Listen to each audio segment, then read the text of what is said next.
আসসালামু আলাইকুম। আশা করছি সবাই ভালো আছেন। তো আপনারা কিন্তু স্ক্রিনে দেখতে পাচ্ছেন পানি সম্পদ অধিদপ্তর ২০২৬ সালের প্রথম নিয়োগ। অর্থাৎ ২০২৬ সালের পানি সম্পদ অধিদপ্তর যে নতুন একটি বিজ্ঞপ্তি প্রকাশ করেছেন, অর্থাৎ ২০২৬ সালের প্রথম যে নিয়োগটি, সেই নিয়োগটি সম্পর্কে কিন্তু আপনাকে বিস্তারিত বলবো। তো আপনারা কিন্তু থাম্বনেল দেখে বুঝতে পারছেন এখানে ৬৪ জেলা থেকে আবেদন করতে পারবেন এবং নারী পুরুষ সবাই কিন্তু আমরা আবেদনটি করতে পারবেন। তো এখানে শর্ত হচ্ছে যে এই বিজ্ঞপ্তিটি কিন্তু শর্ট একটি আপনার সময় দেওয়া হয়েছে, অর্থাৎ অল্প সময়ের ভিতরে কিন্তু আপনাকে আবেদনটি করে শেষ করতে হবে। তো চলুন বেশি কথা বলবো না, মূল কথায় ফিরে যাচ্ছি। তো স্ক্রিনে কিন্তু দেখতেই পাচ্ছেন যে সংশোধিত নিয়োগ বিজ্ঞপ্তি, অর্থাৎ এই বিজ্ঞপ্তি আগে কিন্তু প্রকাশ করা হয়েছিল, এই বিজ্ঞপ্তির পুনরায় কিন্তু প্রকাশ করা হয়েছে, অর্থাৎ আপনার যে আবেদনের যে তারিখটি সেটি কিন্তু বৃদ্ধি করে কর্তৃপক্ষ আবার পুনরায় আপনার নিয়োগ বিজ্ঞপ্তি প্রকাশ করেছেন। তো এখানে দেখতে পাচ্ছেন ক্রমিক নং, পদের নাম, জাতীয় বেতন স্কেল ও বেতন গ্রেড কিন্তু দেখতে পাচ্ছেন 2015 অনুযায়ী কিন্তু দেওয়া হবে এবং পদ সংখ্যা দেখতে পাচ্ছেন 483টি পোস্ট রয়েছে এবং এখানে দেখতে পাচ্ছেন শিক্ষাগত যোগ্যতা ও দক্ষতার কিন্তু একটি বিষয় রয়েছে, সেই বিষয়টি কিন্তু এখানে উল্লেখ করে দিয়েছেন কর্তৃপক্ষ। তো এখানে দেখতে পাচ্ছেন ভেটেরিনারি ফিল্ড অ্যাসিস্ট্যান্ট, এই পোস্টটিতে কিন্তু লোক নিয়োগ দেওয়া হবে, অর্থাৎ 483টি পোস্ট কিন্তু খালি রয়েছে। এখানে সংক্ষেপে দেখতে পাচ্ছেন VFA এবং বেতন গ্রেড দেখতে পাচ্ছেন 14তম গ্রেডে বেতন দেওয়া হবে এবং চাকরিটা আপনার হলে আপনার বেতন হবে 10,200 টাকা থেকে 24,680 টাকা পর্যন্ত কিন্তু আপনার বেতন বৃদ্ধি পাবে।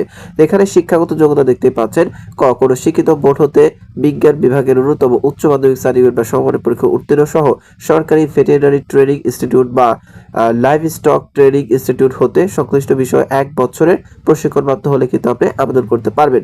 এবং কত দেখতে পাচ্ছেন পানি সম্পদ অধিদপ্তরে ক্যাডার বহির্ভূত গ্যাজেটের কর্মকর্তা এবং নন গ্যাজেট কর্মচারী নিয়োগ বিধিমালা 2023 এর তফসিল 2 অনুযায়ী গৃহীত পরীক্ষায় উত্তীর্ণ হলেও কিন্তু আপনি এখানে আবেদন করতে পারবেন। তো এখানে কিন্তু দেখতে পাচ্ছেন যে পদ সংখ্যা অনেক, 483 জন কিন্তু লোক নিয়োগ দেওয়া হবে। তো এরপর আরেকটি বিষয় হচ্ছে যে কিছু শর্ত থাকে, শর্তগুলো আপনি দেখে নেবেন এবং আরেকটি শর্ত হচ্ছে যে এখানে দেখেন যে সকল প্রার্থীদের ক্ষেত্রে 1/11/2025 তারিখ পর্যন্ত বয়সসীমা 18 থেকে 32 হলে কিন্তু আপনি আবেদন করতে পারবেন। এই বিষয়টি কিন্তু কর্তৃপক্ষ উল্লেখ করে দিয়েছেন এবং যারা আবেদন করতে চাচ্ছেন সেই লিঙ্কটি কোথায় পাবেন, সেই লিঙ্কটি পাওয়ার জন্য আমার এই ভিডিও ডেসক্রিপশন বক্স এবং প্রথম কমেন্টে যাবেন, সেখানে কিন্তু বিজ্ঞপ্তির লিঙ্ক এবং আবেদন লিঙ্কটি দেওয়া থাকবে, সেখান থেকে আপনি দেখে বুঝে পরে কিন্তু আবেদনটি করতে পারবেন।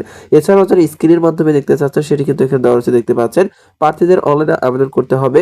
আবেদনপত্র দাখিলের নিয়মাবলী ও শর্তাবলী পানি সম্পদ অধিদপ্তরের www.dls.gov.bd ওয়েবসাইট থেকে মেনুতে অনলাইন নিয়োগ অপশনে অথবা এই যে এখানে দেখতে পাচ্ছেন http://dls.teletalk.com.bd এই ওয়েবসাইটের মাধ্যমে কিন্তু আপনি পেয়ে যাবেন। সেখানে ক্লিক করলে কিন্তু বিস্তারিত বিষয় আপনি জানতে পারবেন বা সেখানে কিভাবে আবেদন করতে হবে সেই বিষয়টি কিন্তু কর্তৃপক্ষ উল্লেখ করে দিয়েছেন। তো এখানে দেখতে পাচ্ছেন ক্রমিক নং 5 আবেদনের শুরু তারিখ ও সময় 3/12/2025 খ্রিস্টাব্দ সকাল 9 ঘটিকা, অর্থাৎ এই বিজ্ঞপ্তিটি কিন্তু আবেদন আগে থেকেই শুরু হয়েছে এবং এই সময়টি বৃদ্ধি করা হয়েছে। দেখতে পাচ্ছে যে আবেদনের শেষ তারিখ ও সময় 31/1/2026 খ্রিস্টাব্দ বিকেল 5 ঘটিকা, অর্থাৎ এই যে 2026 সালের জানুয়ারি মাস চলছে, এই জানুয়ারি 31 তারিখ পর্যন্ত কিন্তু আবেদনটি চলমান থাকবে বিকেল 5টা পর্যন্ত।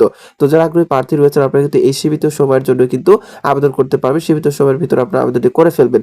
এছাড়া এখানে বিস্তারিত কথা বলা রয়েছে, বিষয়গুলো আপনি একটু দেখে নেবেন।